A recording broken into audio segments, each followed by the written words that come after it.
Hello and welcome. My name is TyrionLanstr. Alright, today I want to talk about the recent update that we had in GoTWiC.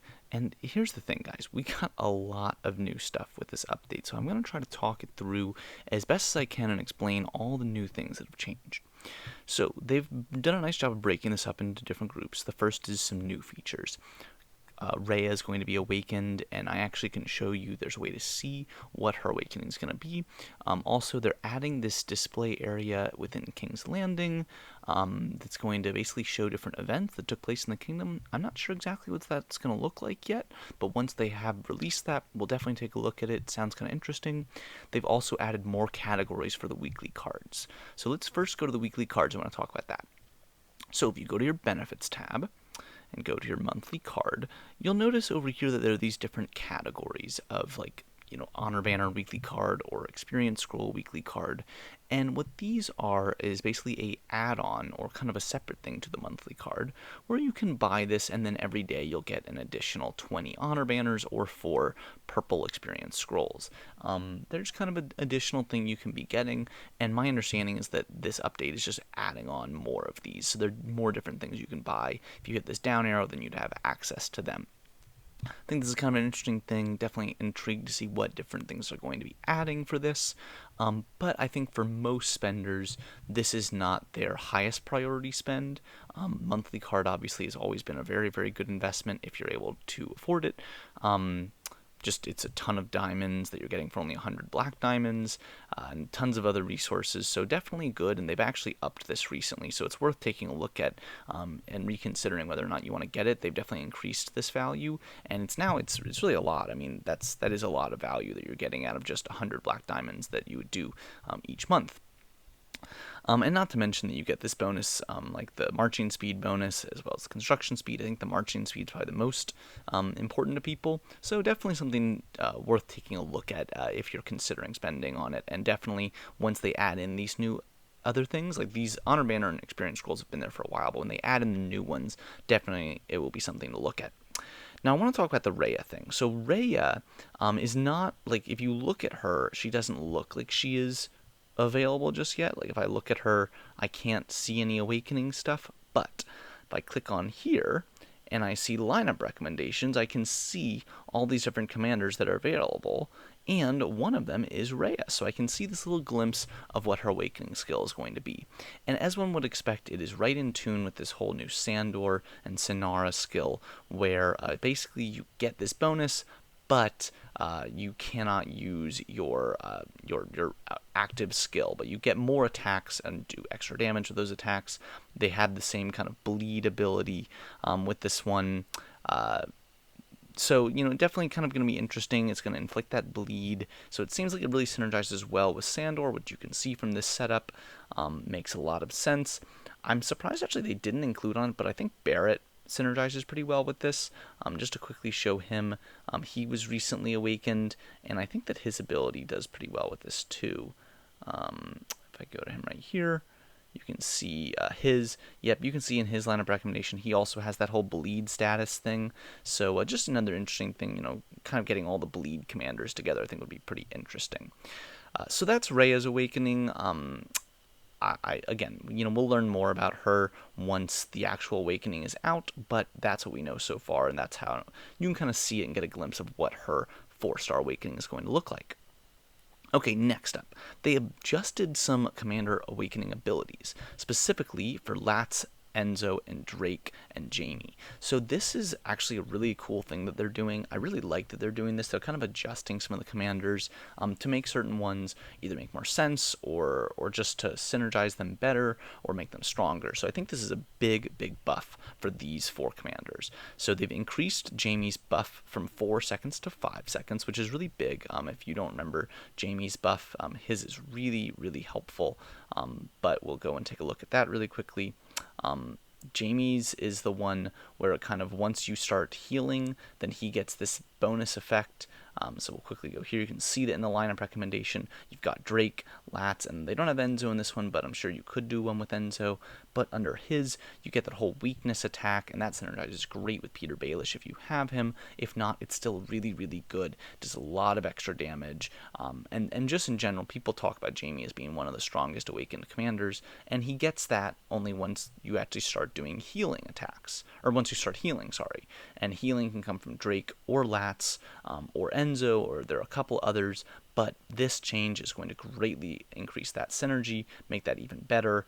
So definitely worth taking a look at, and worth looking into whether or not you want to invest in one of those commanders, because now they're going to start healing quicker, making Jaime's ability happen sooner, making him all the stronger, and it also makes Peter Baelish all the stronger too, since once you start doing the weakness attacks, that's when his ability can kick in. Okay, now third, they made these changes to the Ultimate Tournament. Ultimate Tournament is that new event. I really, really like it. It's kind of the version of Training Grounds, but where you're actually doing PvPs. So this one, basically, they're just making some changes that I think people kind of expected or already thought existed.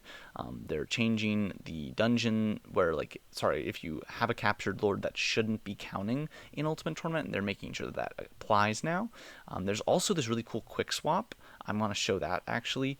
I love this. I think this was a really, really great change on their part. So basically what this means is if I go to attack, ordinarily, I would have to go through and edit and change my troops, but if I like these three groups, but I know that this new opponent, maybe he has a stronger middle guard, and I think my vanguard is my strongest, and I say, you know what, I really want to make sure I win that, so I'm going to move this down. All you do is click that down arrow, and boom, that whole setup is exactly placed in your middle guard. Maybe I decide, you know what, this person's going to have some spear, I want my troops with some inf in the middle, alright, boom, I move them up to the middle, then they're there.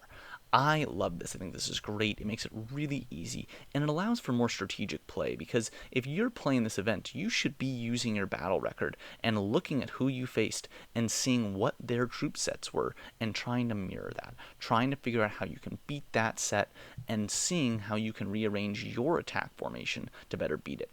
Now, I've just unveiled mine, so I'm probably going to have to make some changes after this just so that people can't figure mine out, but I love this because it's going to make it really easy for you to change yours up. And I'm probably planning on every night I'm going to just do a couple changes, move one or two up, one or two down. That makes it so that it's really hard for people to predict what I'm doing, and it makes it more likely that they're going to send a straight counter instead of actually get to counter me properly. Okay, so that one's big. Again, I love that for the Ultimate Tournament. I think it's a really great addition and definitely something that you should be aware of. There's some descriptions about the bonuses, and they've changed some stuff with Gold League. Not a huge change, though. Okay. So, they've enhanced the experience of castle exterior and marching animation selection. I'll show that in a sec. It's pretty cool. It's going to take a little while to get used to it. They've also changed some display stuffs, but I think this is probably the biggest thing. They have given a massive buff to infantry attack. As you can see, veteran infantry got a buff of 3 points, elite got a buff of 4, and then Royal Infantry got a whole buff of 7 points from 93 to 100 attack. So I just want to show what does that mean? What is the big deal with that? How much does that actually matter? So let's just take a look at the Royal, because that's going to be the best. So Royal Infantry, this is now 100, and I don't have a ton of inf stats. I only have 168% right now. And what that means is that it's only going up by another 167. So that's not huge, right? That's not, no one looks at that and goes, wow, that's a huge buff. But just imagine if you have something like, let's take a look at my cavalry, since it's much better stats. I've got, 640% there. You can see that that's a big change that I'm getting of 673 in addition to that 105. So just doing some quick math, the infantry one is really easy because it's now 100. Before was at 93. So 93, I'm going to actually not just be gaining 7 from 93 to 107, but that times whatever my infantry attack percentage is. So just imagine for a second that someone has 1,000 infantry attack, since that makes the numbers really easy, and there are people in the game that have 1,000 infantry attack. That would mean that before they were getting 930 bonus attack. Now they're getting 1,000 bonus attacks, so it's not just a 7 change, but it's 7D. So that's a big difference. I mean, that is the difference between before fighting with, about 930% infantry attack and attacking with 1,000 infantry attack. So this was a big buff for infantry. Everyone that is an inf castle has got to be really excited. And honestly, me as a cavalry castle, I don't even mind this that much because I think it's going to make people more likely to be inf front or just in general to be using infantry, which is going to go great for me as a cavalry castle. So I am excited for this. I think it's a really interesting change, but it's going to make a big difference on attacks, and people should be aware of this, that it's going to make a big difference. I wonder if they're going to make a similar tweak to cavalry or spearmen at some point, just to adjust for the fact that bows have become really meta and really strong, and most of the big whale accounts have all gone to just straight bows just because they're so strong. I don't know. Alright, but really quickly I just want to last show the castle exterior and marching animation screen. So this looks exactly the same, but if I go to customize, all of a sudden, boom, I get this whole new, nice big full screen. And they've actually done this thing where they've ranked them for us. They've got us B ranking, S rankings, A. They've even got SS skins. So that's cool. I think that's really nice that they've done that, kind of ranked things for us so we can see just how good different things are. Definitely a nice little thing for them to add. And this is a nice screen. I mean, it's definitely good. Like I said, I think it's going to take a while for people to get used to this just because it's different, but overall, probably a nice little change for them. Alright, well, that is it for this update, folks. Definitely a lot of fun and exciting stuff. I hope you learned a thing or two about all the different changes going on in GoTWiC right now. And until next time, my name is TyrionLanstr. I'll see you then.